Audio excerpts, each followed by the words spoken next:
Smart city ಯೋಜನೆಯಡಿ ಹುಬ್ಬಳ್ಳಿಯ ಲೋಹಿಯಾ ನಗರದಲ್ಲಿ ನಿರ್ಮಾಣವಾಗುತ್ತಿರುವ ಅತ್ಯಾಧುನಿಕ ಕ್ರೀಡಾ ಸಂಕೀರ್ಣದ ಕಾಮಗಾರಿಯನ್ನು ಕೇಂದ್ರ ಗ್ರಾಹಕ ವ್ಯವಹಾರ, ಆಹಾರ ಮತ್ತು ನಾಗರಿಕ ಪೂರೈಕೆ ಸಚಿವ ಪ್ರಹ್ಲಾದ್ ಜೋಶಿ ಇಂದು ವೀಕ್ಷಿಸಿ ಅಧಿಕಾರಿಗಳಿಂದ ಮಾಹಿತಿ ಪಡೆದರು.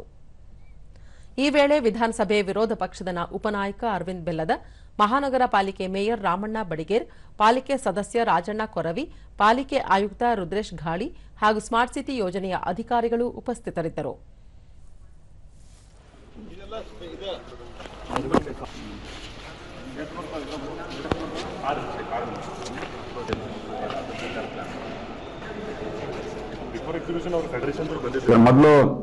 ಬಳಿಕ ಪ್ರಹ್ಲಾದ್ ಜೋಶಿ ಸುಮಾರು 180 ಕೋಟಿ ರೂಪಾಯಿ ವೆಚ್ಚದಲ್ಲಿ 2016ರಲ್ಲಿ ಪ್ರಾರಂಭವಾದ ಕಾಮಗಾರಿ ಮೊದಲು ವಾಣಿಜ್ಯ ಸಂಕೀರ್ಣ ನಿರ್ಮಿಸುವ ಉದ್ದೇಶ ಹೊಂದಲಾಗಿತ್ತು.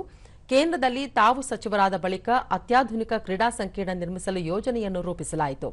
Football, volleyball, kabaddi, throwball, kho kho, tennis, table tennis, shooting ಸೇರಿದಂತೆ ಇನ್ನಿತರೆ ಕ್ರೀಡೆಗಳಿಗೆ ಅನುಕೂಲವಾಗುವಂತೆ ಕ್ರೀಡಾಂಗಣ ನಿರ್ಮಿಸುತ್ತಿದ್ದು, ಮುಂದಿನ 5-6 ತಿಂಗಳೊಳಗೆ ಕಾಮಗಾರಿ ಪೂರ್ಣಗೊಳಿಸುವಂತೆ ಸೂಚಿಸಲಾಗಿದೆ ಎಂದರು.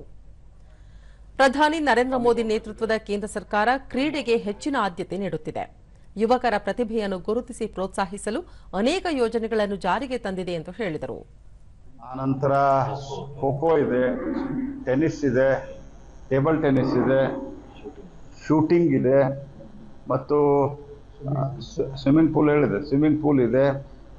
ಹೀಗೆ ಇನ್ನೂ ಹಲವಾರು ಕ್ರೀಡೆಗಳು ಇದಾವೆ. ಆ ಎಲ್ಲ ಫೆಡರೇಷನ್ದವ್ರನ್ನು ಇಲ್ಲಿ ಕರ್ಕೊಂಬಂದು ಅವರಿಗೆ ಏನು ಅಗತ್ಯ ಇದೆ, ಇಂಟರ್ನ್ಯಾಷನಲ್ ಲೆವೆಲ್ ತಕ್ಕಂತೆ ಏನು ಅಗತ್ಯ ಇದೆ ಅದನ್ನು ಮಾಡಿಸಿದ್ವಿ.